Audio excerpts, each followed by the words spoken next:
NC Pork. Good for the plate, great for the state.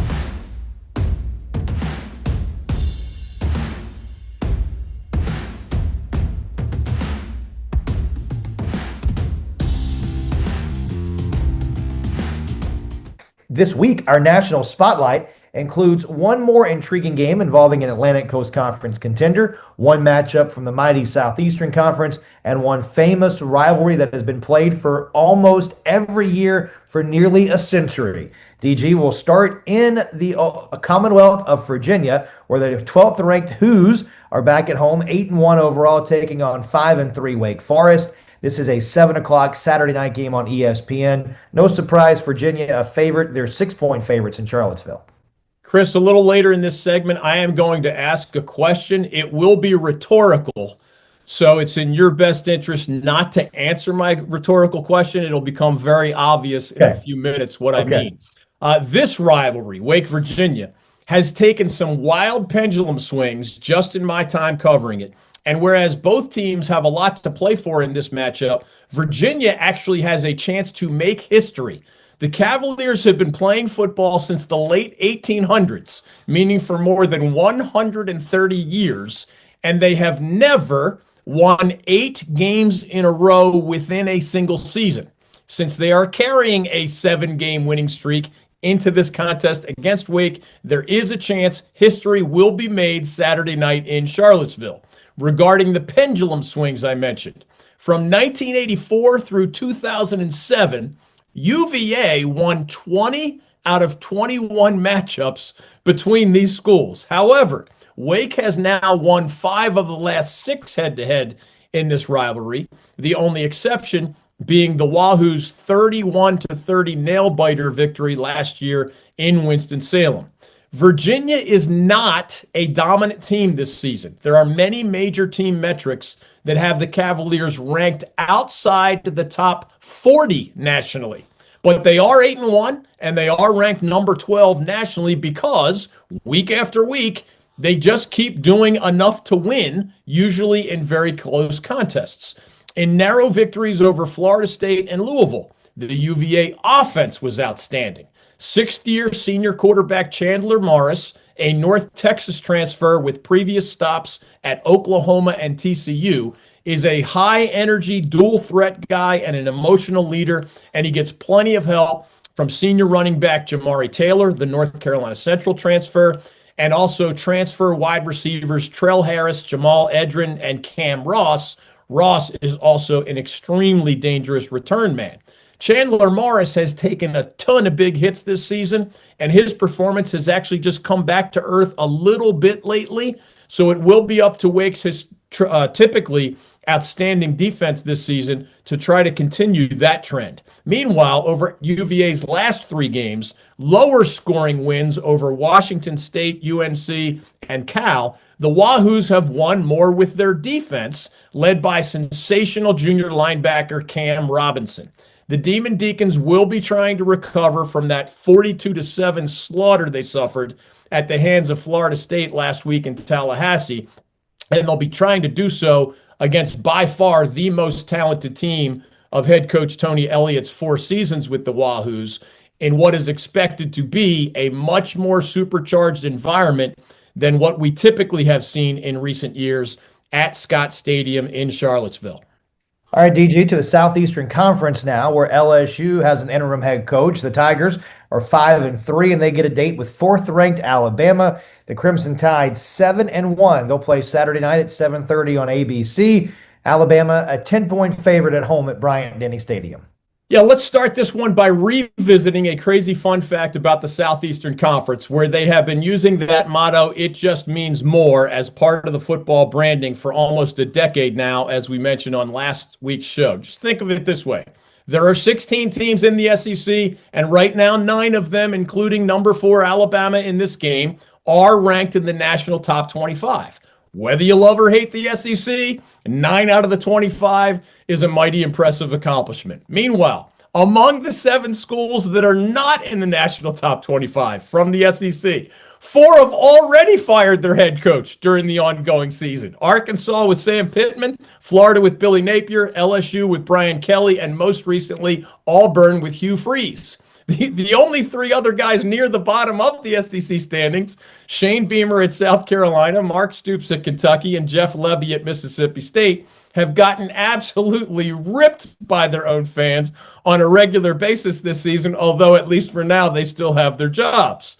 To recap, SEC, 16 schools, 9 are in the top 25, and the other 7 have coaches that have either already been fired or are on the hot seat.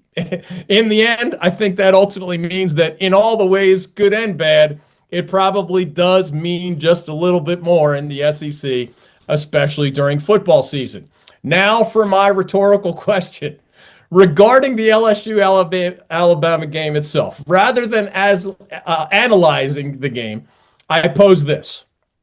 Which state elected the less useful idiot?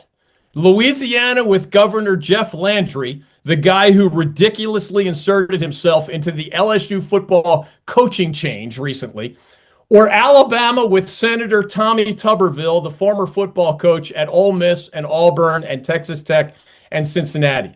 Tuberville may be one of the dumbest and least informed people in the 200-plus year history of the United States Congress, which I've been studying since my law school days. He's a man who, as a senator, couldn't correctly name the 3 branches of government in our country, a man whose main residence is not even in the state he claims to represent. He hangs out on the Florida Panhandle, not within the state of Alabama, which, by the way, it's a requirement of the United States Constitution to, live in the state that you're trying to represent. And he's also a man whose own brother had to distance himself from what he called Tommy's ignorant, hateful rants and vile rhetoric. Those are the brother's words, not mine. Jeff Landry, meanwhile, perhaps hoping that Louisiana voters are as clueless, gullible, ignorant, distracted, and or disinterested as Alabama voters apparently are, suggested that he was, quote, going to bat for the taxpayers by inserting himself into LSU's football situation, even though Brian Kelly's enormous buyout, perhaps more than $50 million, will be paid for entirely by university boosters through private donations, meaning not at all by the taxpayers of the great state of Louisiana.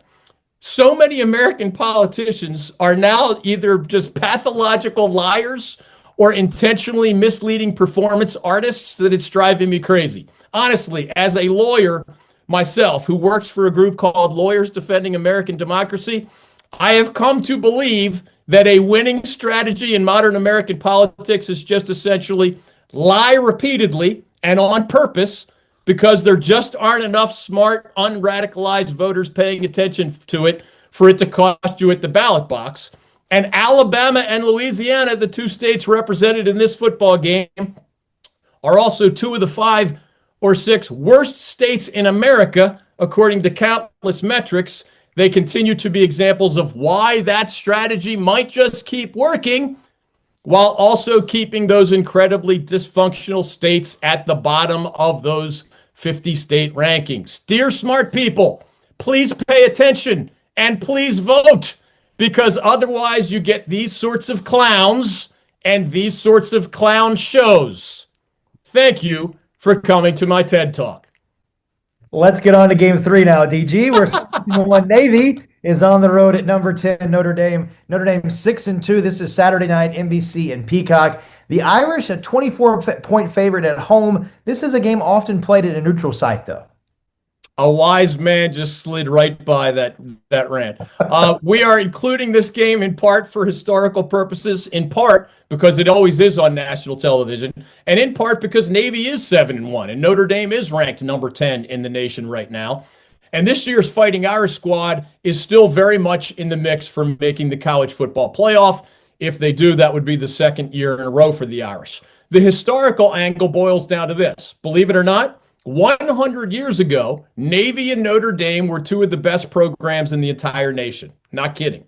The midshipmen captured their first and only claimed national championship in 1926, 99 years ago, back when the various polls and rating systems sometimes cranked out multiple national champions in any given season. Meanwhile, the Fighting Irish won their first 2 claimed national titles in the 1920s as well, in their case under the legendary coach whose name everyone knows, Knute Rockne. Fast forward to the 21st century, and Navy has not finished in the national top 10 since 1963, when the Middies had a quarterback named Roger Staubach, who won the Heisman Trophy. And the Fighting Irish have not won a national championship since 1988, when legendary coach Lou Holtz led them to a 12-0 campaign. Over the last 60 games in this Navy-Notre Dame rivalry, the tally has been 56 victories for the Irish and just 4 for the midshipmen. The Fighting Irish have won 12 of the last 13 matchups, including the last 2 by lopsided margins, 42-3 and 51-14.